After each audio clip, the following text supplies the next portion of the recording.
यदीयावा गंगा विविध नय कल्लोल विमला बृहज् ज्ञानाम्भोभिर् जगति जनतां या स्नपयति इदानीमपेशा बुद्ध जन मरालई परिचिता महावीर स्वामी नयन पथगामी भवतु मे। अहिंसा परमो धर्म की जय हो। परम पूज्य आचार्य भगवंत गुरुदेव श्री विद्यासागर जी महाराज की जय हो। वर्तमान आचार्य परमेष्ठी गुरुदेव श्री समय सागर जी महाराज की जय हो। समस्त मुनि संघ की जय हो। बोलिए परम पूज्य मुनि विनम्र सागर जी महाराज की, निस्वार्थ सागर जी, निसर्ग सागर जी महाराज की, समस्त मुनि संघ की जय। भाग्योदय तीर्थ सागर की बात है सन 2002 की। आचार्य श्री जी भाग्योदय तीर्थ सागर में पधारे। एक एक्सरे की मशीन नई खरीद करके लाए थे। तो गुरुदेव उस समय कटरा बाजार सागर में स्थित थे। समाज के लोगों ने कहा, महाराज नई एक्सरे मशीन आई है, आपका आशीर्वाद लग जाए, आप भी वहां तक चलें तो अच्छा रहेगा। आचार्य श्री जी ने देखा कि कार्यकर्ताओं के मन के अंदर बहुत उत्साह है। उत्साहवर्धन के लिए गुरुजी भाग्योदय तीर्थ अस्पताल पहुंचे। एक्सरे मशीन को चालू किया। चालू करके आचार्य जी के सामने ही कहा कि एक एक्सरा आपके सामने किसी का कर लें, तो थोड़ा पीछे कर दिया। पीछे किया, करने के बाद मशीन चालू करने की कवायद शुरू हुई। 15-20 मिनट लग गए, वो मशीन चालू नहीं हुई। आचार्य जी बगल वाले को देख करके ऐसा बोले, हंस रहे थे। गुरुजी हंसने लगे। नई मशीन लेकर के आए हो, पहला एक्सरा खींचना चाहते हो और मशीन चालू नहीं हो रही। बगल में ऐसा गुरुजी ने देख के मुस्कुराया। वहीं पर आनंद स्टील, एक जैन स्टील, आनंद स्टील परिवार है सागर के, एक धनाढ़ हैं, भामा शाह हैं बेबी, उन्होंने श्रीमंत सेठ कहलाते हैं, वे बगल में खड़े थे। मैं बगल में ब्रह्मचारी अवस्था में खड़ा होकर के देख रहा था। गुरुजी मुस्कुरा करके पूछते हैं, आनंद ये तुम्हारी मशीन चालू नहीं हो रही है। महाराज जी बिल्कुल फ्रेश नई मशीन लाए, सब सेटअप जमा दिया, अब बस यही थे कि आपके सामने चालू करनी है। चालू नहीं करी, चालू हुई नहीं। आधा घंटा लग गया। आचार्य श्री जी के आहारचर्या का समय हो रहा था। आचार्य श्री उस मशीन के पास गए। मशीन में कुछ लिखा था, कंपनी का नाम लिखा था। कंपनी के नाम के साथ साथ नीचे लिखा था मेड इन यूएसए। अब मेड इन यूएसए पढ़ लिया। आचार्य श्री चले गए। वो मशीन दिन के 2 बजे तक चालू नहीं हुई। एक्सरे मशीन छोटी सी, ज्यादा बड़ी नहीं, चालू नहीं हुई। जब उसके इंजीनियर को 3 दिन बाद बुलवाया तो वो कहता है कि ये मशीन खराब है। आचार्य जी के पास तक खबर गई, महाराज मशीन खराब है। आचार्य जी बोलते हैं, वो तो तुमने यूएसए से बुलवाई थी ना, यूएसए वाली, मेड इन यूएसए लिखा है उसमें। फिर बाद में पता चला कि वो मशीन उल्लासनगर सिंधी एसोसिएशन के द्वारा बनाई गई थी। उसमें क्या था? वो कॉपी पेस्ट मशीन आ गई। जिस बीच के जो वेंडर था उससे कहा कि मशीन लाना है, उसने यूएसए, लोकल में भी यूएसए होता है, तो उसमें यूएसए छाप दिया। अब उसमें लिखा तो है मेड इन यूएसए, लेकिन उस यूएसए का मतलब यूनाइटेड स्टेट ऑफ अमेरिका नहीं। उस यूएसए का मतलब उल्लासनगर सिंधी एसोसिएशन, लोकल वाली बात हो गई। आचार्य सिंह को पता चला कि ये जो मशीन है ये अपन ने सोच के बुलवाई थी कि यूनाइटेड स्टेट ऑफ अमेरिका से बन करके आई है, इतनी बड़ी कंपनी का माल है, इतने बड़े देश का माल है, तो अच्छा होगा। बाद में पता चला कि वो जो मशीन है वो उल्लासनगर सिंधी एसोसिएशन की है। आचार्य सिंह ने पढ़ लिया। गुरुजी खूब हंसे, खूब हंस करके बोले आनंद से, आनंद तुम ठग गए। तो आचार्य सिंह को देख करके आनंद बोलता, आचार्य सिंह पैसे तो पूरे लगाए थे, लेकिन जिससे मशीन खरीदी अपन तो जानते नहीं थे मशीन के बारे में, उसने ठग दिया। अब आचार्य सिंह को बोलने का एक विषय मिल गया, बोलने का विषय मिल गया। आचार्य सिंह जी ने इस घटना को लेकर के दोपहर का रविवार का प्रवचन भाग्योदय के अंदर इसी को दिया। बोले आज हम यूएसए देख करके आ रहे हैं। अब वो 3-4 लोग तो समझ रहे थे कि आचार्य सिंह ने गलती पकड़ ली, लेकिन जनमानस के बीच में कुछ नहीं था, जनमानस को कुछ भी नहीं पता था। फिर आचार्य सिंह जी ने कहना शुरू किया अपना अपना कि लेबल लगा लेने से लेबल नहीं बढ़ जाता। आचार्य सिंह जी का शुरुआत का शब्द ही यही था।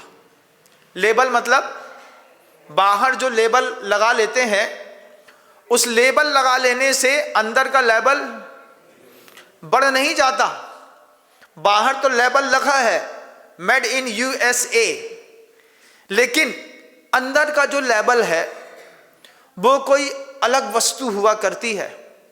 आप लोग समझ रहे हैं ना? तो जनता कह दी हाँ महाराज समझ रहे हैं। फिर आचार्य सिंह जी पूछते हैं, जनता से पूछा गुरुजी ने कि आप लोग ऐसी कितनी चीजें हैं घर के अंदर जो ओरिजिनल खरीद नहीं पाते? कितनी चीजें? मान लो एक राडो की घड़ी है, राडो की घड़ी है 1 करोड़ रुपए की आती है, तो क्या आप 1 करोड़ की घड़ी खरीद लेंगे? नहीं खरीदेंगे महाराज। क्या करते हैं? फर्स्ट कॉपी ले ली, made in China, made in USA, first copy की घड़ी। अब मान लीजिए यूनिक्लो कंपनी है, वो सबसे बेस्ट एसेसरीज शूज की, चप्पल्स की बनाती है। 40,000 रुपए से स्टार्ट होती है उसकी चप्पल। तो आप 40,000 की चप्पल नहीं पहन सकते, तो आप क्या करेंगे? उसकी फर्स्ट कॉपी खरीद लेंगे। तो गुरुजी पूछते हैं कि ऐसी कितनी चीजें हैं जो आप अपने घर में ओरिजिनल समझ करके लाए थे और डुप्लीकेट निकली? ऐसी कई चीजें हो जाती हैं। आप नेल कटर लेने चले जाइए बाजार में, कोरिया कंपनी का सबसे बेस्ट बेल कंपनी का नेल कटर है। अब वही nail cutter same to same USA में भी बनता है, उल्लासनगर सिंधी एसोसिएशन में। अब वहां का बन करके आ गया, कोरिया का जो बन करके आएगा उसकी कीमत 400 रुपए की, वहां से बन करके आ गया 52 रुपए में, आपने खरीद लिया 110 रुपए में। जब काटा नाखून, तो नाखून ढंग से तो नहीं कटा, नाखून मुड़ गया। तो फिर आप क्या बोलते हैं? अरे नेल कटर खराब है। नेल कटर खराब नहीं है, नेल कटर तो खराब कंपनी से ही बना था, लेकिन उसमें जो लेबल लगा रहता है, उस लेबल को देख करके आप उसके लेबल का अंदाजा लगाते हैं और फिर आप सोचते हैं कि ये इसी लेबल का होगा। जब आंख में वो चीज दिखाई नहीं देती तो फिर लगता है कि अपन ठग गए। ये बात गुरुजी ने कह दी। आचार्य सिंह के दिमाग में तो वो मशीन चल रही थी, लेकिन आचार्य सिंह जी ने उसको पूरा घुमा करके साधु और शावक के ऊपर लेकर के चले आए, क्योंकि उद्बोधन था, जनमानस को सम्यक दर्शन ज्ञान चारित्र का उद्बोधन देना था। आचार्य सिंह जी कहते हैं ऐसे ही आप लोगों के साथ भी होता है। आचार्य जी पूछते हैं, सोने की पहचान कैसे करते हैं आप लोग, कैसे पहचान करने का तरीका है? महाराज, कसौटी होती है, उस कसौटी में थोड़ा सा घिस दिया जाता है। घिसने के बाद उस कसौटी के पत्थर में उस घिसी हुई लाइन एक बनती है। उस लाइन को सूर्य के प्रकाश में देखते हैं, उसकी चमक से पता चलता है कि ये सोना है, कितना ओरिजिनल है। उसके बाद उसकी मुलायमपना होता है, उसका वजन होता है। मुलायमपना, उसका वजन, उसका पीला कलर, ये 3 चीजें और साथ में कसौटी। और जब घिसेंगे तभी पता चलेगा कि ये सोना है। महाराज, आचार्य जी ने बताया सोने की पहचान, कसौटी तो चाहिए। हाँ महाराज, कसौटी चाहिए। ऐसे ही साथ 3 गुण भी चाहिए, पीलापन भी चाहिए, साथ ही साथ वजन, भारीपन भी चाहिए। सोने की इतनी सी डिगली भी हाथ में लोगे तो समान पत्थर से वो ज़्यादा वजनी दिखाई देगी, तो वो वजन भी चाहिए। फिर उसमें कोमलता भी चाहिए। सोना ओरिजिनल होगा, अगर आप कोशिश करेंगे तो हाथ से भी दबाने की तो वो दब जाएगा, उसका शेप चेंज हो जाता है क्योंकि वो कोमल होता है। फिर उसमें बट्टा मिलाया जाता है, तब जाकर के आभूषण बनते हैं।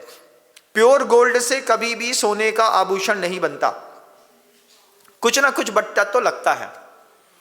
आचार्य भगवंत पूरी भाग्योदय की सभा को संबोधित कर रहे थे। बगल में नीचे बैठ करके, जैसे आप बैठे हैं ऐसे ही बैठ करके मैं गुरुजी का प्रवचन हाथ जोड़ करके सुन रहा था। याद है मुझे वो प्रवचन। और गुरुजी कहते हैं कि जैसे सोने के लिए कसौटी है, ऐसे ही मुनि महाराज के लिए भी कसौटी है। आचार्य जी ने जैसे ही मुनि महाराज शब्द का नाम लिया और जितने भी मुनि महाराज बैठे थे वे सारे मुनि महाराज आचार्य जी की तरफ ऐसे देखने लगे, क्योंकि आचार्य जी का जब कभी भी उपदेश हुआ उसमें मुख्य श्रोता उन्होंने हमेशा मुनियों को बनाया। गुरुजी जन सामान्य के बीच में भी प्रवचन देते तो आचार्य जी कहते, जब मेरे मंच पे उत्तम पात्र बैठा है तो मैं सबसे पहले उत्तम पात्र को भोजन कराऊंगा। जब मेरे मंच में मुनि महाराज बैठे हैं, रविवार का समय था, पूरा आचार्य जी का समोषण भरा हुआ था, तो बोले जब प्रवचन ही देना है तो मुनि महाराज को दो, मुनि महाराज के निमित्त से आप लोगों को भी कुछ मिल जाएगा। और वही मेड इन यूएसए लेकर के आचार्य जी कहते हैं कि मुनि महाराज के जीवन की भी एक कसौटी है। क्या कसौटी है? उनकी कसौटी है, एक कारिका रख दी आचार्य जी ने, विषयासा वसातीतो निरारंभो परिग्रह ज्ञान ध्यान तपह रक्त तपस्वी स प्रशस्यते। ये कारिका रख दी। सारे महाराज जी लोग आचार्य जी की उस बात को गंभीरता से सुनने लगे, क्योंकि जब आचार्य होते हैं वे आचार्य हमेशा जब भी बात करेंगे राजमार्गी की करेंगे और हमेशा ऊंची बात करेंगे। सारे साधुओं को आचार्य जी संबोधन देने लगे। मुनि की कसौटी है, मुनि जीवन की, विषय आशा वसातीतो, विषय की आशा के वश में नहीं रहते, और विषय के वश में नहीं रहते और आशा के वश में नहीं रहते। 2 शब्द है, वश शब्द दोनों के साथ जोड़ दिया तो विषय 5 इंद्रियों के होते हैं, स्पर्शन इंद्री के, रसना इंद्री के, घ्राण इंद्री के, चक्षु इंद्री के और कर्ण इंद्री के, जो विषयों के बस में नहीं है। कसौटी है महाराज। हाँ गुरुदेव। सभी साधु लोग सुन रहे थे। मैं ब्रह्मचारी था, नीचे बैठ करके मैं सुन रहा था। उस समय ज़्यादा समझता नहीं था, लेकिन मुनिराज अभय सागर जी महाराज बगल में बैठ करके लगातार वो पूरा प्रवचन लिख रहे थे। मेड इन यूएसए शीर्षक ही डाला था गुरुदेव ने, और उसमें कहते हैं कि साधु जीवन की कसौटी देखिएगा, क्योंकि कई बार इनमें भी मेड इन यूएसए मिल जाते हैं महाराज। इसमें भी दुनिया में हर चीज में मेड इन यूएसए है। उल्लासनगर सिंधी एसोसिएशन क्या है? लेबल तो है। आचार्य जी कहते हैं पिछी और कमंडल ये साधु का लेबल है, लेकिन लेबल नहीं है। लेबल कोई अलग चीज होती है।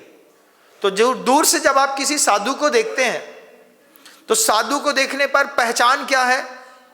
दिगंबर रूप होगा, हाथ में पिछी और कमंडल होगी। ये पिछी होती है दिगंबर मुनि के हाथ में, तो ये पिछी है। एक कमंडल होता है, उसमें पानी रखा रहता है। शौच इत्यादि जाना होता है तो उसमें हाथ धोने के काम में आता है, पीने के काम में नहीं आता। तो आचार्य श्री जी उस यूएसए वाली बात को सारे साधु के ऊपर डाल दिया। बोले साधु का भी लेबल तो है महाराज, लेकिन लेबल के साथ अंदर भी लेबल होना चाहिए। लेबल में और लेबल में अंतर है। महाराज लोग सारे के सारे सन्न होकर के छुनने लगे और आचार्य श्री जी ने साधु के निमित्त से कारिका रख दी।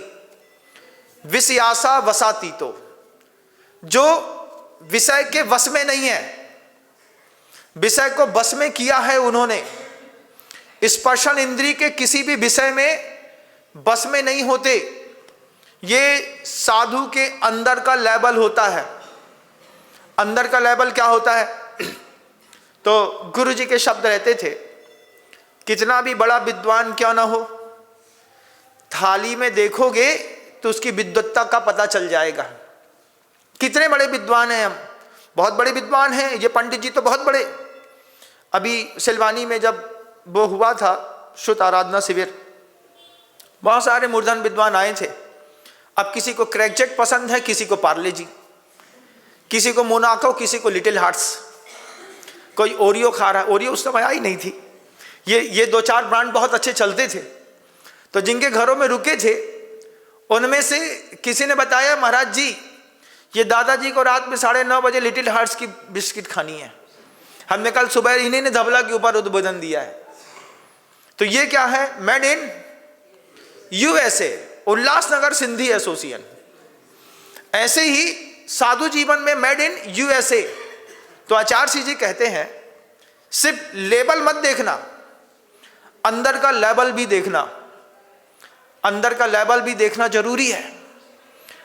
सबक कितने अच्छे से कह देता है, महाराज हमसे तो बड़े ही हैं, हम क्यों इतना देखें। लेकिन जब आप हमसे तो बड़े ही हैं क्यों ऐसा देखें, तो वैसे ही एक्सरे की मशीन आप भी खरीद के ले आओ, चालू करो, बटन दबाओ, खच खच खच आवाज तो आ रही है, एक्सरा नहीं खिंच रहा। तो भैया यूएसए वाली मशीन चाहिए तो है, लेकिन उल्टी यूएसए वाली नहीं चाहिए। लेबल जैसा लगा हो वैसा ही अंदर से लेबल भी हो, फिर उस चीज की अलग कीमत होती है। राडो की घड़ी 1 करोड़ की खरीद के ले आए, हाँ महाराज, उसके बाद खराब नहीं होती वो घड़ी, हाथ में बराबर चलती है।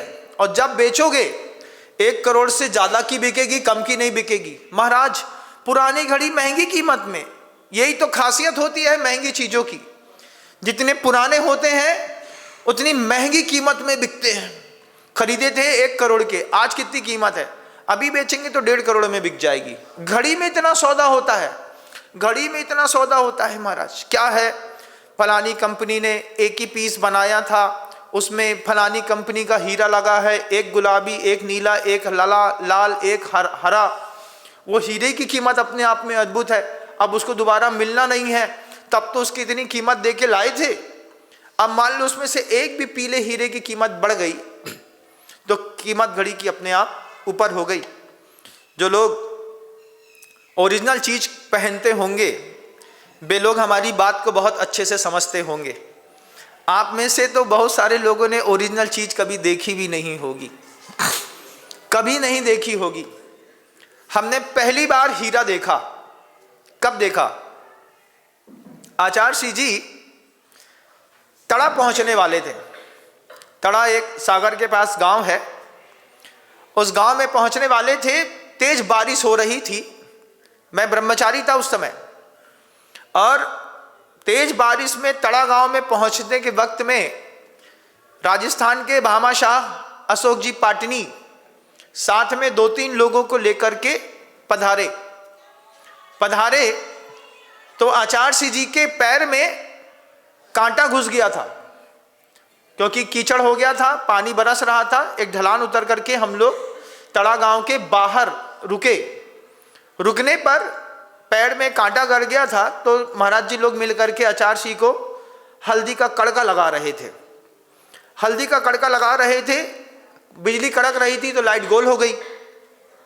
अब लाइट गोल हो गई तो कोई बात नहीं भाई, अब गोल हो गई तो दिया तो जल ही रहा है, कड़का तो उसी में सिक रहा है। और धीरे धीरे आचार्य जी के बीच के पोर्शन में ऐसा लंबा सा आधा इंच का एक कांटा सीधा घुस गया। उसको निकाला तो निकालते साथ ही भलभला के खून भी निकल आया। बहुत पीड़ा थी गुरु जी को। और बैठने के बाद बोलते हैं, आराम से निकालना महाराज, कल इससे काम कराना है, इसको आगे भी चलाना है ना। तो भैया निकाल तो दिया, निकालने के बाद भी ये चीज दुनिया की रीति है। 4 चीजें दुनिया में बहुत दुख देती हैं। माता साले सौत की, सौतेली माँ दुनिया में बहुत दुख देती है। और सौंझ को काम, और जब साथ में पार्टनरशिप वाला कोई काम कर लो, पार्टनरशिप वाला काम करने में तो बड़ा अच्छा है, भैया इंडस्ट्री डाल रहे हैं, डाल दिया आपने, बहुत अच्छा किया। लेकिन जैसे ही उसमें से प्रॉफिट आना शुरू होता है तो फिर दिमाग में खटका मचता है। किस बात का? अरे 50 लाख आए थे, 25 लाख उसको चले गए, और मान लो उसका 2% शेयर ज़्यादा हुआ, उसने 28 ले लिया और तुमको 22 मिल गया, तब तो दिमाग घूम जाता है। 4 चीजें बहुत दुख देती है संसार में। पहली चीज, माता साले सौत की, सौतेली माँ दुख देती है। और सौंझ को काम, साझेदारी के काम में दुख मिलता ही है। फिर कांटा साले कीच को, जो कीचड़ का कांटा होता है, ये मुनियों के द्वारा लिखे गए शब्द हैं। क्योंकि आप तो जूता पहन के घूमते हैं, तो आपको तो पता ही नहीं है कि कांटा पैर में कैसे गड़ता है। आपको कब गड़ेगा कांटा, अच्छा बताओ? जब तुम साधु के साथ पैदल चल रहे होगे और किसी महाराज का कमंडल पकड़े होगे, किसी महाराज ने कहा होगा, ए चप्पल पहन के चलते क्या महाराज के साथ, ऐसा उनने सिखाने के लिए बोला होगा। पैदल चल रहे होगे तो कभी एक आध बार कोई कांटा पैर में गड़ जाए तो ठीक है, और नहीं तो हमारे गाल से ज्यादा तो तुम्हारे पैर के तलुआ चमक रहे। क्यों? ऐसा रगड़ के महाराज उसको मलाई लगा करके, चिकना करके, बढ़िया क्रीम लगा करके, फिर उसमें एक पन्नी के ऊपर एक मोजा के ऊपर जूता, हम खोलें तो हमारा पैर का तलुआ ही देखने लायक है, जैसे सरस्वती का तलुआ है। बिल्कुल सही बात है, क्योंकि आप पैदल चल नहीं सकते, लेकिन जो पैदल चलता है उसको पता रहता है कि जब कांटा गड़ता है, और कीचड़ का कांटा गड़ता है, मुलायम मिट्टी में कभी आपने पैर रखा हो, अचानक अंदर से कांटा घुस जाए, और मोटा कांटा मान लो अंदर घुस जाए, तो बबूल के कांटे में ऊपर एक सफेद सफेद परत रहती है, उसमें जहर होता है।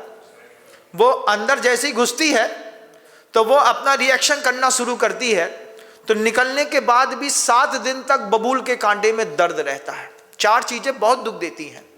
माता साले शौच की, और सौंझ को काम, कांटा साले कीच को, और बदरिया घाम। बदरिया घाम कब पड़ता है? बदरिया घाम पड़ता है कुमार के महीने में, जब तेज गर्मी पड़ती है और उसी में छोटे छोटे बादल आ जाते हैं। हल्की सी ठंडक लगे और उसी में बादल आ जाएं, फिर ठंडक लगे, फिर बादल आ जाएं, तो शरीर जो है ना ठंडे बादल के चक्कर में अजीब सा हो जाता है, उसी में आपको हड्डी का बुखार हो जाता है। तो ये 4 चीजें बहुत दुख देती हैं। अब वो आचार्य जी को वो कांटा दुख दे रहा था, ये हम लोग समझ रहे थे, क्योंकि जो लोग साथ में रहते हैं, गुरुजी ने मूक माटी में गजब की पंक्तियां लिखी हैं कि विचारों के एक से आचारों के साम्य से संप्रेषण में निखार आता है, वरना विकार आता है। जब आचारों की समानता रहती है तो आचारों की समानता रहने पर समझ में आता है कि हमारे पैर में कांटा गड़ा, तो हमको पता है कि आचार्य जी के पैर में कांटा गड़ा है, तुमको कितना दर्द हो रहा होगा, तो उसको अनुभूति कर लेते हैं। फिर अनुभूति करके जो वैयावृत्ति होती है वो अपने आप में बहुत अद्भुत होती है। गुरु जी को कांटा में दिया ऐसा छोटा सा जल रहा था। मुनीषी प्रसाद सागर जी महाराज, मल्ली सागर जी महाराज, मैं, प्रसाद सागर जी महाराज और 4-5 महाराज थे, एक छोटा सा कमरा, बिल्कुल अंधेरा, और एक दिए के माध्यम से हम लोग सब एक दूसरे को देख रहे थे। उसी दिए के माध्यम से एक मोमबत्ती और जल रही थी, उसी के माध्यम से वो सिकाई हो रही थी। और सिकाई होते होते में यहीं के अशोक जी पाटनी आ गए, पहुंच करके, अब उनका तो स्टाइल ही अलग है, एक तो इतना बड़ा चांदी का नारियल और उसमें हाथ में एक अंगूठी चमक रही। अब जब वो दीपक की रोशनी उस हीरे की अंगूठी में गई तो पूरे के पूरे कमरे में जगमग जगमग जगमग करके उजाला हो गया। अचानक हम लोग ऐसा देखे, अब कोई ना, आचार्य जी तो खूब देख चुके, वे तो महापुरुष हैं, वे तो सब जानते हैं। अपन ठहरे ब्रह्मचारी, अपन ने पहली बार देखा भैया। हमने कहा अभी तक तो इतने सा दीपक का प्रकाश था, अचानक कमरे में लाइट कहां से मार रहा बाबा, कौन? हमने कहा सफेद कपड़े से तो लाइट नहीं आ रही। फिर बात करते करते मैं देखा कि वो दिया के बगल में दिए की रोशनी हीरे पर पड़ रही है, और हीरे के पड़ती हुई जो रोशनी है, उस रोशनी से पूरे कमरे में चकमक चकमक चकमक कर रहा है। वो चकमक चकमक, ऐसा चकमक चकमक हो रहा था कि हम देख करके आश्चर्यचकित थे। फिर हमको वो बात समझ में आई कि कांच की जो कोई भी आप जर्किन बना दीजिए, उसमें कभी भी दिए का प्रकाश इतना रिफ्लेक्शन नहीं मारता जितना ओरिजिनल हीरे का मारता है। तो हमने पहली बार ओरिजिनल हीरा 2002 में देखा, चने के दाने के बराबर।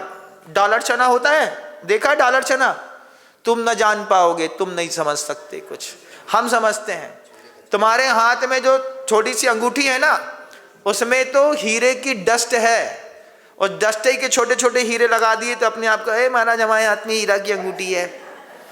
तुमने अभी इतना सा देखा होगा, इत्तू वाला खसखस के दाने बराबर वाला, हमने चने के दाने बराबर वाला देखा।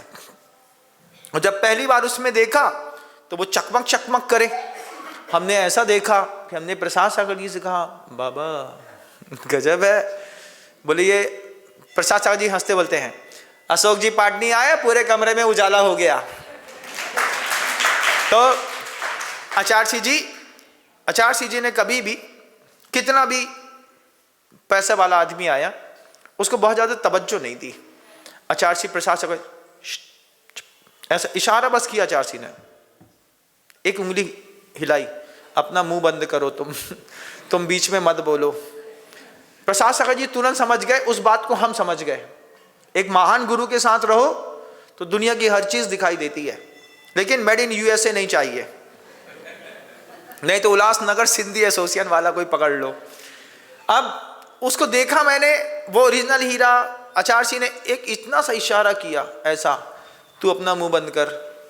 तुरंत प्रसाद सागर जी सरेंडर जोन में चले गए। आचार्य जी ज़्यादा बात नहीं करते थे पाटनी जी से भी।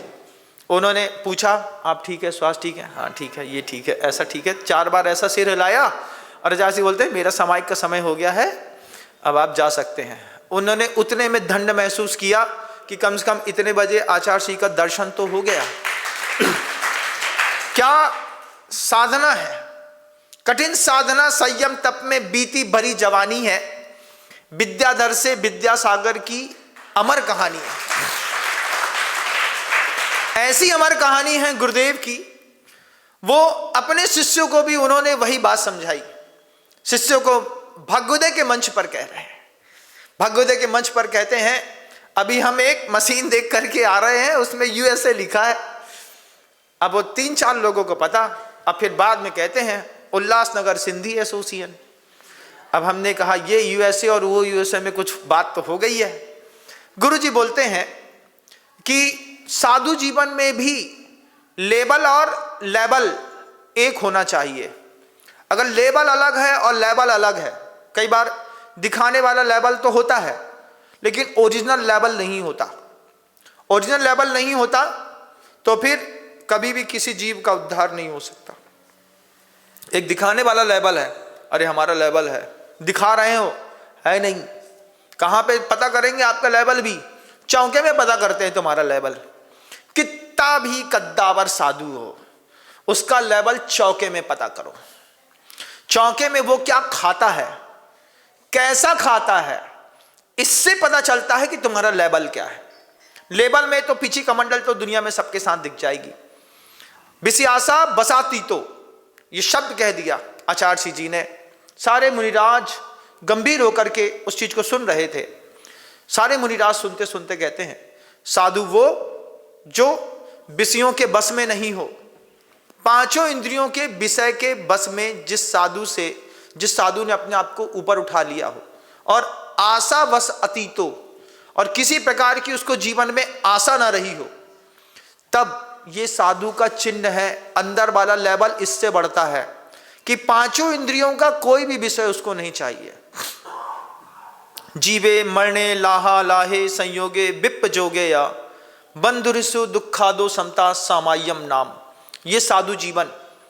मैं अबोध था 2002 में, नीचे बैठ करके सुन रहा था। मैं देख रहा था कि गुरुजी कितने अच्छे से किसी बात का प्रस्तुतिकरण कर रहे हैं।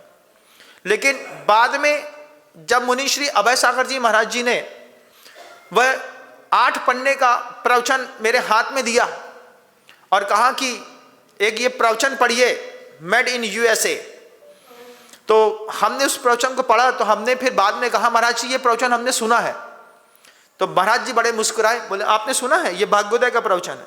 हमने कहा महाराज जी हम उसी वक्त वहीं पर नीचे बैठे थे, हमने सुना है।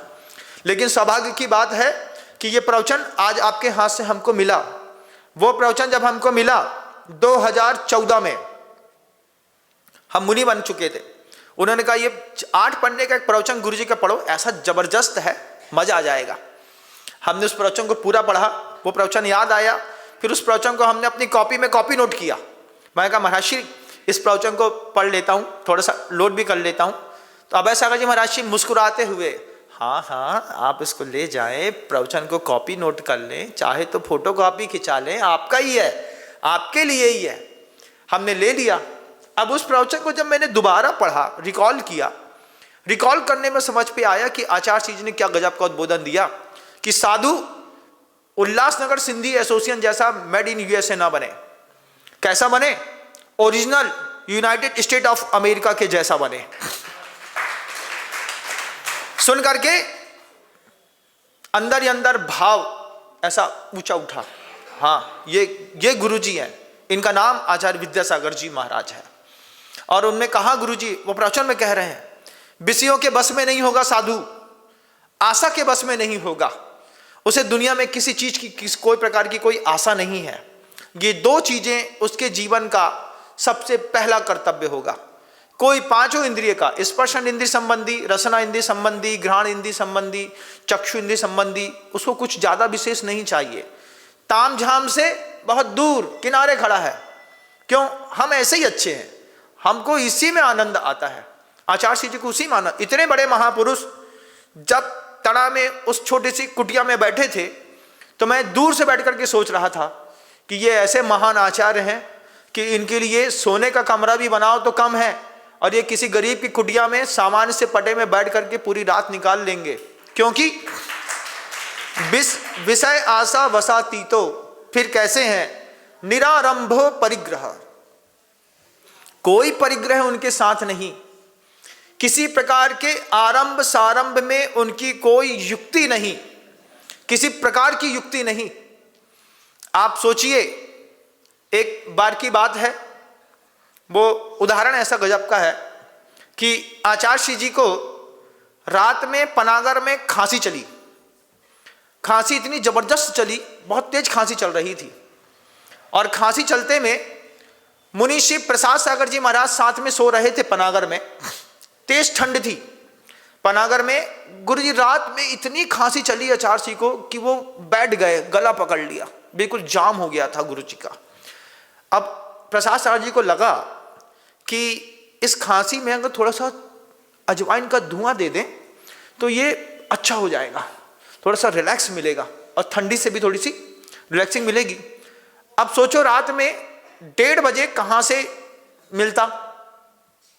1:30 बजे, 10:30, पौने 11 बजा होगा। 11 बजे कहाँ से उनको अग्नि मिलेगी? कौन किसको बुलाए? सब सो रहे हैं अपने अपने कमरों में। अब प्रसाद सागर जी महाराज जी को चिंता कि आचार्य जी को खांसी बहुत तेज चल रही है। उनके दिमाग में पता नहीं कहां से क्या क्लिक किया, उन्होंने दरवाजा खोला। दरवाजे के बाहर बहुत सारे लड़के बैठ करके आग ताप रहे थे। उस तपती हुई आग वो ताप के जा चुके थे, उसमें थोड़े बहुत अंगारे होंगे। वे अपने गुरु की सेवा करने के लिए वो अंगारा उठा करके, एक पात्र में अंगारा उठा करके ले आए। सोचिए आप, अब उठा करके ले आए, जलाया नहीं, जल तो रही थे, वो हल्की हल्की उसमें गर्माहट थी। वो अंगारे को उन्होंने गए वहां पे, वो जो डस्टबिन फेंकने का वो होता है ना, सूपा कहते हैं, तो वो लोहे का था। उसी लोहे के सूपे में से, उसमें से 4-5 अंगारे 7 अंगारे उठा करके ले आए। ला करके और अजवाइन रखी थी, अजवाइन को उसी में डाल करके आचार्य जी को पूरी भाप दे दी। आचार्य जी ने भाप ले ली, हंसने लगे। हंस रहे हैं रात में 11 बजे, और 2 के बीच का संवाद है, कोई तीसरा नहीं है उसमें, कोई तीसरा साधु भी नहीं था वहां पर। और भाप ले ली, पूरी की पूरी अजवाइन से सेक दिया। आचार्य जी को थोड़ा सा गले में रिलैक्स कर दिया, सरसों का तेल लगा दिया, वैया बत्ती कर दी, उसी में से सेक करके व्यवस्थित कर दिया। सुबह जैसे ही आचार भक्ति का समय हुआ, आचार्य जी महाराज से कहते हैं सबके सामने, प्रसाद जी आचार्य जी एक उपवास कर लेना। जी आचार्य जी अब एक उपवास कर लेना, इतना ही बोला गुरुजी ने, बस एक उपवास कर लेना। जी आचार्य जी, ऐसा मुस्कुराए तुरंत दोनों। आचार्य जी भी मुस्कुराते हुए कहते हैं एक उपवास कर लेना। प्रसाद से जी आचार्य जी आज का उपवास आचार्य जी, तुरंत उन्होंने कहा आज ही का देन एंड देयर क्लियर करो, और क्लियर कर दिया। फिर ऐसा किसी ने पूछ लिया काहे का उपवास, बोले इनको काहे का उपवास, संभव सागर जी थे उस समय, संभव सागर काहे का उपवास आचार्य जी, काहे का दे दिया इसको इनको। तो कहते हैं ये रात में खांसी चल रही थी, ये पता नहीं कहां से अंगारा ले आया। तो ऐसा देखा सबने, तो बोले कि भैया वृत्ति तो है लेकिन आरंभ पसंद नहीं है। अगर आरंभ के साथ भैया वृत्ति हुई तो फिर अपना भी सगा शिष्य भी क्यों ना हो, वो प्रायश्चित का भागीदार तो है। इसको कहते हैं गुरु महाराज आचार्य विद्यासागर जी। उन्होंने कहा मेड इन यूएसए कोई नहीं बनेगा, जो बनेंगे यूनाइटेड स्टेट ऑफ अमेरिका वाले एक्चुअल लेवल वाले बनेंगे। जो आपका लेवल है वही आपका लेवल होना चाहिए। ये लेवल और लेवल की बात जब गुरुजी ने हम सबसे करी तो हम लोग देख करके दंग रह गए कि कारिका तो समर्थबद्ध गुरुदेव ने लिखी थी, लेकिन उसको जीवंत प्रमाण दे रहे हैं आचार्य विद्यासागर जी महाराज। विस्यासा वसातीतो निरारंभो परिग्रह, किसी भी प्रकार की कोई भी अनावश्यक वस्तु का आपके पास कोई काम नहीं होना चाहिए। फिर उसके बाद ये तो निषेध वाली बात कह दी। नीचे की कारिका कहते हैं ज्ञान ध्यान तपह रक्ता, 2 चीज में लगे रहिए। साधु जिसको कहते हैं या तो ज्ञान में और ध्यान में। आहार भी करो तो आहार करते वक्त भी साधु के दिमाग में ये चीज हमेशा दिमाग में रहे कि इन 2 चीजों के कारण ही मेरे जीवन में ये आहार है। 1000 अरब न्यूरॉन्स होते हैं, कहां पे, माथे सिर पर। कितने होते हैं? 1000 अरब। 1000 अरब आप अंदाज नहीं लगा सकते। 1000 अरब न्यूरॉन्स होते हैं, उसमें से अगर एक न्यूरॉन्स भी सर्किट में फॉल्ट हो जाए तो इधर से उधर के मैसेज जाना बंद हो जाते हैं। डॉक्टर जो हैं वो बहुत अच्छे से इस बात को समझते हैं। एक न्यूरॉन्स भी फॉल्ट हो जाए, इसी दिमाग में आपका एक फिजिकल ब्रेन रहता है, एक इमोशनल ब्रेन रहता है। वो इमोशनल ब्रेन को अगर आपकी फिजिकल ब्रेन से संकेत जाना बंद हो जाए तो आपके अंदर की संवेदनशीलता हट जाती है, किसी भी चीज का असर नहीं होता। 1000 अरब न्यूरॉन्स के बीच में गुरुजी कहते थे जब एक मुनि आहार के लिए आता है तो शावक इस बात के ध्यान रखता है कि उनके 1000 अरब न्यूरॉन्स में ज्ञान ध्यान तपह रखता है कि भावना मेरे इस आहार के माध्यम से पल्लवित और पोषित होती रहे। उनकी संवेदनशीलता, उनकी क्षमा, उनकी दया, उनकी अहिंसा, उनका ब्रह्मचर्य, उनका परिग्रह, इस भोजन से सब होने वाला है। उस भोजन की कितनी गजब की कीमत है। गुरुदेव सिखाते हैं, गुरुदेव बताते हैं कि उस साधु का जीवन है ज्ञान ध्यान तपह रखता है, तपस्वी सा प्रशस्यते। उसको किसी प्रकार की कोई मूर्छा नहीं है। इतने महान गुरु जीवन में आए कि हम सबकी जिंदगी ही पलट दी। सिर्फ हमारी नहीं, आप सबकी भी तो पलट दी उन्होंने जिंदगी, सबकी जिंदगी पलट दी। एक आचार्य परमेष्ठी ऐसे इस धरती पर आए जिन्होंने मूलाचार को आचार्य वट्टकेर की भावनाओं से भी ज्यादा गहराई से समझा और ऊंचा जिया। समझना भी ऊंचा और जीना भी ऊंचा। अब वो गुरु जी तो वहां पर कह रहे थे कि मेड इन यूएसए नहीं बनना, साधु के जीवन में भी मेड इन यूएसए नहीं होना चाहिए। क्योंकि फिर आचार्य श्री जी ने एक छोटी सी कहानी उसी में लिखी थी, उसी लिखी हुई कहानी को मैं आपके बीच में भी रखूंगा।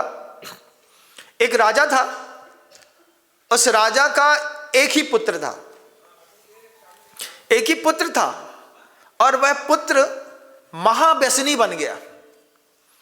राजा को बड़ी चिंता हुई कि एक ही पुत्र है, ये हिंसा भी जबरदस्त करता है, झूठ भी बोलता है, चोरी भी है, कुशील भी है, परिग्रह भी बहुत रखता है, इसके साथ शिकार भी करता है, जुआ भी खेलता है, वैश्यागमन भी करता है, परिस्त्री गमन भी करता है, ये सब कर रहा है। राजा को बहुत चिंता थी। राजा चिंतातुर होकर के और अपने मंत्री से कहता है कि मंत्री, मेरे पुत्र को सुधारो, मेरे पुत्र को सुधारो। जो मेरे पुत्र को सुधार देगा मैं उसको आधा राज्य दान में दूंगा। मेरे पुत्र को सुधारो। पिता को बहुत चिंता होती है पुत्र की। राजा चिंता करके बोलता है मेरे पुत्र को सुधार दो, तुम सुधार दो, किसी साधु से, ओझा से, किसी पीर से, फकीर से, कोई भी सुधार दे, जो सुधारेगा उसको मैं आधा राज्य दान दूंगा। मंत्री ने, कोतवाल ने, साथ में रहने वाले जितने भी लोग थे, उन लोगों ने बहुत पुरुषार्थ किया।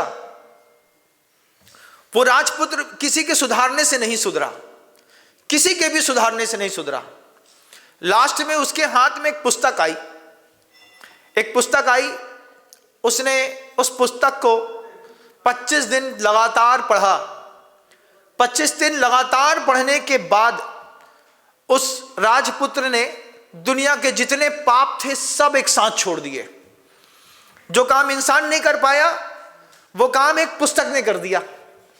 अब पुस्तक ने कर दिया, राजपुत्र बिल्कुल सीधा हो गया, परिस्त्री गमन बंद कर दिया, जुआ बंद कर दिया, हिंसा बंद कर दी, चोरी बंद कर दी, पिता का आज्ञाकारी हो गया, सब अच्छा हो गया। राजा सोचता है क्या गजब की पुस्तक है। वो पुत्र सोचता है इस पुस्तक ने मेरा जीवन बदला है, मैं इस पुस्तक के लेखक तक पहुंच करके देखता हूं। लेखक के पहुंचक तक उसमें एड्रेस लिखा था लेखक का, ये यहां पे रहता है। 4-5-7 नगर पार करके वो लेखक के घर तक पहुंचा। लेखक के घर में पहुंच करके देखता है वहां पर एक खटिया में एक व्यक्ति मदिरा पी करके, दारू पी करके टुल्ल पड़ा है। अब ऐसे वो टुल्ल व्यक्ति को देखता है, वो क्या सोचता है, राजा राजकुमार खुद पहुंचा है क्योंकि इस पुस्तक ने मेरा जीवन बदला है। वो टुल्ल पड़ा है, पड़े हुए वहां पर जाकर के वो कहता है मैं इस पुस्तक के लेखक से मिलना चाहता हूं। वो ऐसा आंख उठा करके देखता है, क्या बोले, चढ़ती है ना तो यहां क्या तो सूझ जाती है, नहीं तो ऐसा देखता है आदमी। तो वो कहता है मैं इस पुस्तक के लेखक से मिलना चाहता हूं। तो ऐसा मिचमिचाते हुए, आंख करते हुए कहता है, बोले अभी तो तुम सुन रहे हो, मैं तो तुमसे भी ज्यादा व्यसनी था। अभी तो तुम मेरी बात को सुन रहे हो, जवाब दे रहे हो। मैं ऐसा था कि जब पीता था तो गिरता था तो कोई उठा नहीं पाता था मुझे। तुम तो अभी इतना पी रहे हो कि अभी तुम्हारी जागृति है। हम तो इससे भी वाहियात थे, इससे भी वाहियात थे, और इस पुस्तक ने मेरी जिंदगी बदल दी। मुझे बताओ कि वो व्यक्ति कौन है, कहाँ है जिसने ये पुस्तक लिखी है। वो ऐसा मचमचा के लगा रही, ये पुस्तक मैं नहीं लिखी है, मैं नहीं लिखी है इस पुस्तक। वो कहता है तुम इस पुस्तक के राइटर नहीं हो सकते, क्योंकि तुम खुद टल्ली हो, पिए बैठे हो। तो वो लेखक कहता है, राजन बैठ जाओ। बैठ के, जो लोहार होता है वो तलवार बनाता है, क्या वो चलाना भी जानता है क्या?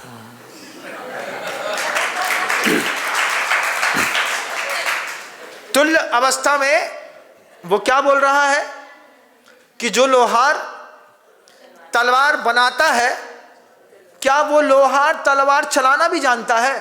बोले नहीं, लोहार बनाने तलवार बनाने वाले लोहार अलग होते हैं और चलाने वाले योद्धा अलग होते हैं। ये डिप्लोमेसी है। लेकिन मोक्ष मार्ग में इस तरीके का नहीं चलता कि वक्ता तो बहुत मिल जाते हैं, गजब के मिल जाते हैं, ऐसा प्रवचन देंगे तुम झूम जाओगे और झुमा देंगे वो तुमको। तो ये लोहार हैं, तलवार बनाते हैं, चलाना उनके बस की बात नहीं है। तो आचार्य जी कहते थे, पिछी और कमंडल के साथ अगर आचरण न मिला तो फिर तुम मेड इन यूएसए बन जाओगे। मेड इन यूएसए मत बनना।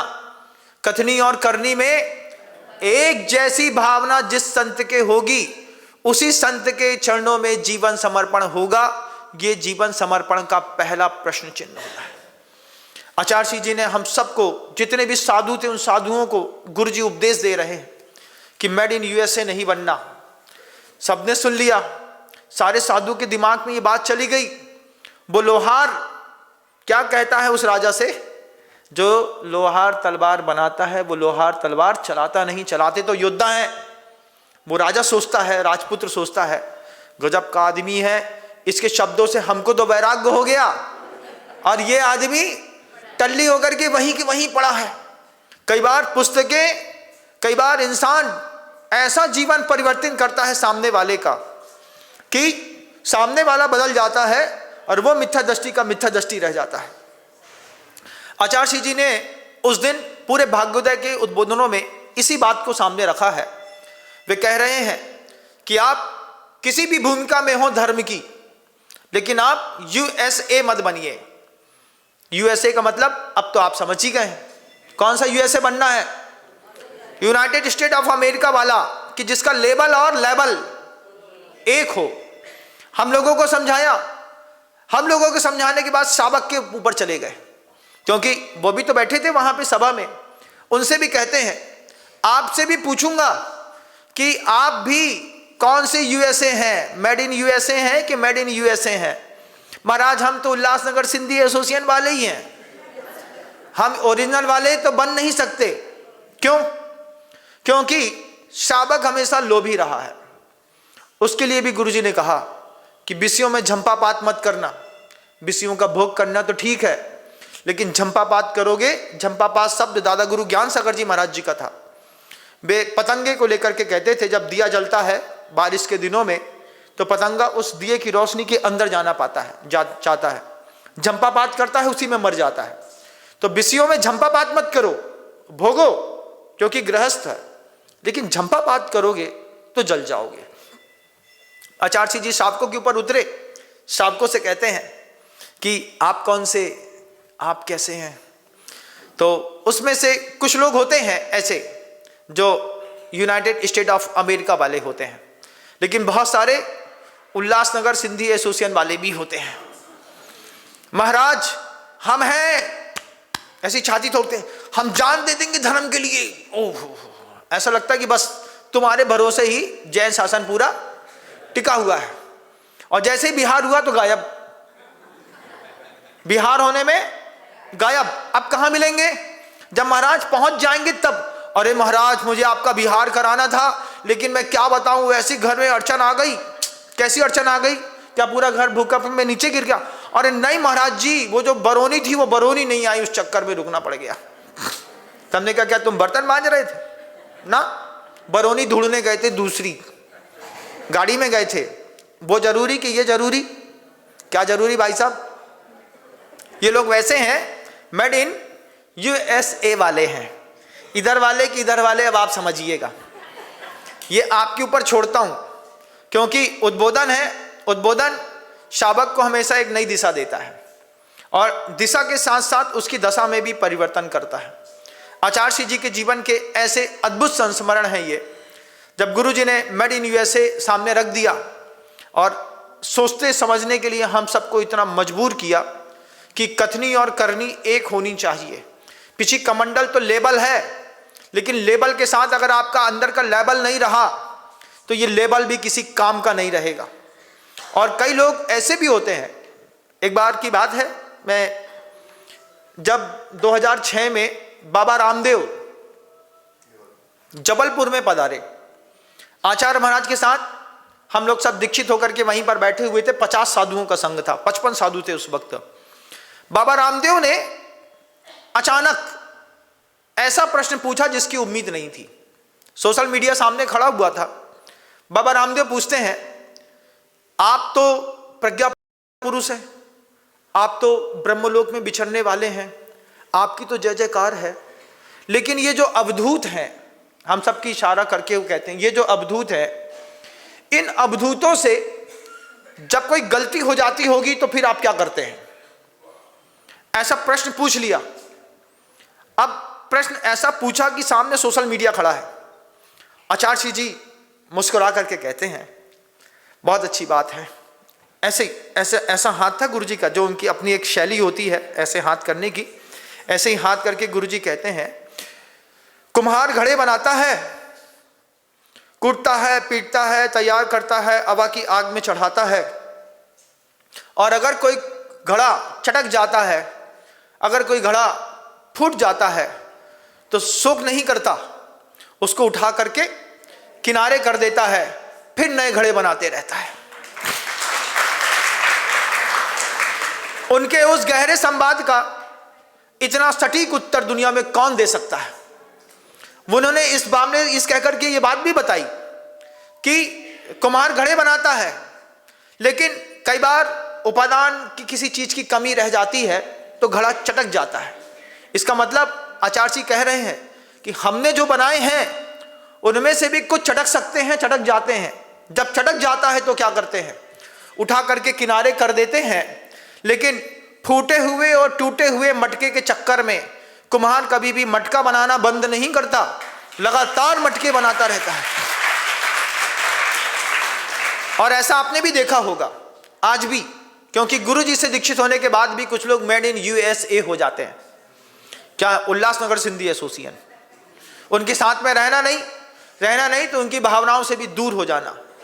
लेकिन आचार्य जी कहते थे कि अच्छा और सच्चा शिष्य जो होता है वो गुरु जीवन में रहे या ना रहे, लेकिन हमेशा गुरु की नजरों में बना रहता है। वो देखता है कि ऊपर से आचार्य महाराज क्या देख रहे होंगे, क्या सोच रहे होंगे, क्या कर रहे होंगे। ये उसके दिमाग की हमेशा की नीति रही है। आचार्य जी ने जितने भी उद्बोधन दिए, जितनी भी दुनिया में प्रभावना करी, जो महान आचार्य होते हैं, मुनि होते हैं, वे कभी भी अपने नाम की प्रभावना कभी नहीं करते। आचार्य जी का कोई भी प्रवचन सुनिएगा, आचार्य जी के किसी भी प्रवचन में कभी आपको महसूस नहीं होगा कि इससे उनका खुद का गौरव झलक रहा है। जो महान संत होते हैं वे सिर्फ धर्म की प्रभावना का उपदेश देते हैं। आचार्य जी ने अपने पूरे जीवन काल में कभी ऐसा कोई समीकरण बनने नहीं दिया जिसमें उद्बोधनों में या कार्यों में ऐसा लगे कि इससे मेरी व्यक्तिगत प्रभावना हो रही है। कभी किसी ये चीज वहां से सीख के आया। गुरु जी ने बताई कि कहीं भी जाना धर्म की प्रभावना करना, ये मत कहना कि तुम मेरे भक्त बनो, इतना कहना कि तुम अहिंसा के भक्त बनो, सत्य के भक्त बनो, ब्रह्मचर्य के भक्त बनो, क्योंकि इसी भक्ति से तुम्हारा उद्धार होने वाला है। मेरे साथ भक्ति करो, कोई तुम्हारी भक्ति करे तो बोले, कोई मेरी भक्ति करे भी तो उसके भी दिमाग में रखना कि तुम जिसकी भक्ति कर रहे हो उसका भी सत्य देखो, अहिंसा देखो, ब्रह्मचर्य देखो, अपरिग्रह देखो। इसको देखोगे तो तुमको भी सुख मिलेगा। ये वे महापुरुष हम लोगों को लगातार सिखाते रहे कि मेड इन यूएसए नहीं बनना। एक्सरे की मशीन तो आई गई हो गई, लेकिन एक्सरे की मशीन के चक्कर में आचार्य जी ने पूरे के पूरी मुनि संघ को जो एक गजब का संवाद दिया, और सारे के सारे मुनि महाराज उस संवाद को सुनकर के हतप्रभ रह गए। फिर उनको समझ में आया कि असली और नकली में क्या फर्क होता है। असली और नकली में लेबल तो बाहर का एक जैसा होता है, बिल्कुल फर्स्ट कॉपी महाराज आंख से पहचान तक नहीं सकते। कई बार तो नकली असली से ज़्यादा चमकता है, ज़बरदस्त चमकता है, और उसी की बिक्री ज़्यादा होती है। अभी यहाँ पे था इंदौर में, तो एक महाशय ने हीरे की दुकान खोली है। पहले तो उनके पास दुकान थी नहीं, लेकिन उनने हीरे की दुकान खोली। हम भी गए देखने के लिए। महाराज 1 करोड़ का जो हीरा होता है, वो ये जो हीरा है ये लैब में बना है, उतना ही मजबूत, उतना ही चमकदार, उतना ही बड़ा, उतना ही उसके अंदर की क्रिस्टल है, उतनी क्लैरिटी है, उसके कैरेट है, सब है। कितने का? 1.5 लाख रुपए का। हमने कहा 1 करोड़ वाले हीरे में इसमें दूर से आंख से देखें तो पहचान न पाए कि ये 1.5 लाख वाला है कि 1.5 करोड़ वाला है, उतना ही चमचमा रहा है। फिर हमने कहा ये भी यूएसए है, ये यूएसए में नहीं जाना। आचार्य जी जब बताते थे कुछ दे जाए गुरु, तो वो कसौटी अगर हाथ में आ जाए तो फिर उस कसौटी के माध्यम से पूरी दुनिया नापी जा सकती है। और इसके माध्यम से आप भी देखिएगा, आपके जीवन में किसी साधु की संगति हो तो वो मेड इन यूएसए ना निकले। इसकी बात की जानकारी आपको भी होना चाहिए, क्योंकि आप तो बस बहुत अच्छे, हमको क्या करना, अपन से तो बड़े हैं, अपन से ज़्यादा तो त्याग कर ही रहे हैं। इतना नहीं होता। विषयासा बसा तीतो निरारंभो परिग्रह ज्ञान ध्यान तपह रखता तपस्वी सा प्रशस्ते। ये हम लोगों के लिए कह दिया, आप लोगों के लिए भी कह दिया आचार्य जी ने। आप लोग भी ध्यान रखिएगा, आप लोग भी मेड इन यूएसए मत बनिएगा। आपका समय हो गया, मैं शब्दों को विराम दूंगा, पुनः प्रयास करूंगा। गुरुदेव श्री विद्यासागर जी महाराज की।